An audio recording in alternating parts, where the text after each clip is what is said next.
अस्सलाम वालेकुम everyone, this is मैं ज़ोया मलिक एडवोकेट हियर। जैसे कि आप जानते हैं, this is my YouTube channel legal talks with Zoya. So आज की वीडियो का टॉपिक है difference between criminal and civil cases, कि क्रिमिनल और सिविल केसेस में क्या फ़र्क है, क्रिमिनल केस का आगाज़ कहाँ से होता है और सिविल केस का कहाँ से आगाज़ होता है। बेसिकली एम्बिग्विटी होती है जब हम लॉ फील्ड में भी आते हैं, तो हम लोग सेटिंग करते हैं पहले कि जो है ना वो हमें क्रिमिनल साइड पे जाना है कि सिविल साइड पे जाना है, हमें क्रिमिनल प्रोसीजर को सीखना है या सिविल केसेस के प्रोसीजर को सीखना है। तो बेसिकली आज वो मैं स्टेजेस का डिफरेंस बताऊंगी कि क्रिमिनल केस कहाँ से स्टार्ट होता है और उसमें क्या क्या चीज़ें हैं, और सिविल केस कहाँ से स्टार्ट होता है और उसमें क्या क्या चीज़ें हैं जो इन दोनों को एक दूसरे से डिफर करती हैं, डिफरेंस इनमें क्रिएट करती हैं। तो चलते हैं विदाउट डिले वीडियो की तरफ।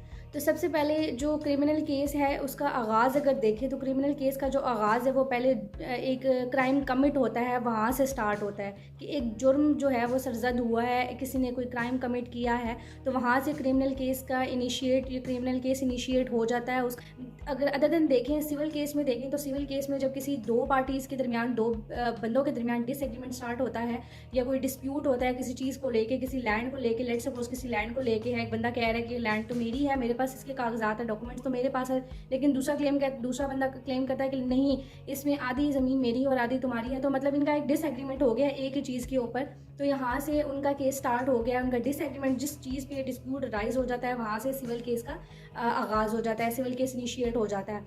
अब क्रिमिनल केस का इनिशिएट तो हो गया है, एक क्राइम, एक जुर्म सरजद हो गया है, तो उसके बाद जो नेक्स्ट स्टेप है वो थाने का है कि पुलिस स्टेशन में बंदा आके एफआईआर रजिस्टर करवाता है कि मेरे जो है ना वो भाई को, मेरे बाप को कत्ल कर दिया गया है, या हमारे घर चोरी की वारदात हुई है, इन बंदों ने चोरी की है।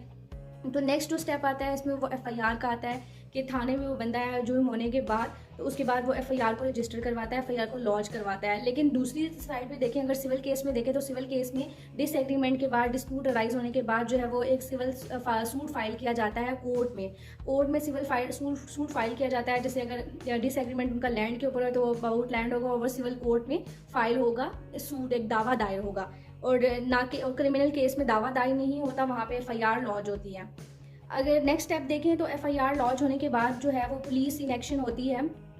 तो पुलिस जो है वो जाती है, ऑन स्पॉट जाती है, वहाँ से शिकायत वगैरह इकट्ठे करेगी, ठीक है।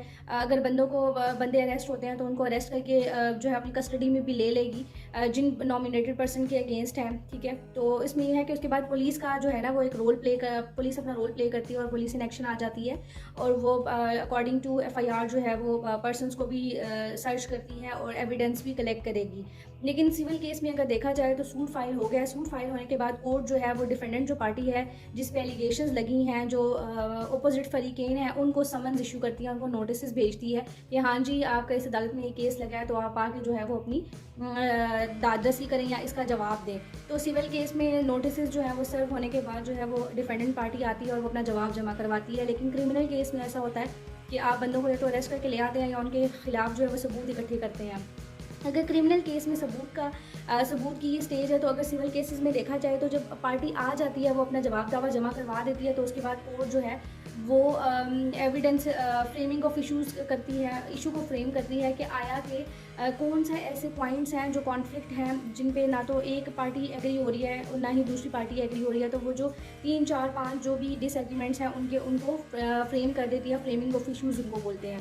लेकिन अगर आप क्रिमिनल केस में देखें तो एक बंदा अगर उसको पुलिस अरेस्ट करके ले आई है, तो वो मजिस्ट्रेट के सामने जो है चालान पुलिस के ज़रिए पेश किया जाता है, और उसमें उस बंदे को भी 24 आवर्स के अंदर अपील किया जाता है, और मजिस्ट्रेट साहब उससे पूछते हैं कि हाँ जी ये जो तुम्हें एलिगेशन लगी है ये सही है, दुरुस्त है या गलत है, येस और नो में जो है ना वो उससे आंसर लिया जाता है। अगर वो बंदा कहे कि हाँ ये मैंने जुर्म किया है, तो वो जो है ना वो कन्फेशन में हो जाता है, और उसके बाद कंक्लूड हो जाता है, वो फ्रेमिंग ऑफ चार्ज हो जाता है, ठीक है। उसके ऊपर जुर्म जो है वो फर्दर जुर्म आयद कर दी जाती है, ठीक है। अगर वो कह दे कि हाँ यस ये मैंने की है, तो उसके बाद उसको सज़ा जो है ना वो अकॉर्डिंगली जो उसने जो क्राइम किया है उसकी मिल जाती है, ठीक है। लेकिन अगर वो नो कह दे तो उसके बाद एविडेंस की स्टेज आ जाती है, जो पुलिस ने एविडेंस कलेक्ट किए हैं। और इसमें एक चीज़ ये है कि जो क्रिमिनल केस है उसमें एविडेंस, जो बर्डन ऑफ प्रूफ होता है वो कंप्लेनेंट के ऊपर होता है जिसने एलिगेशन लगाई हैं।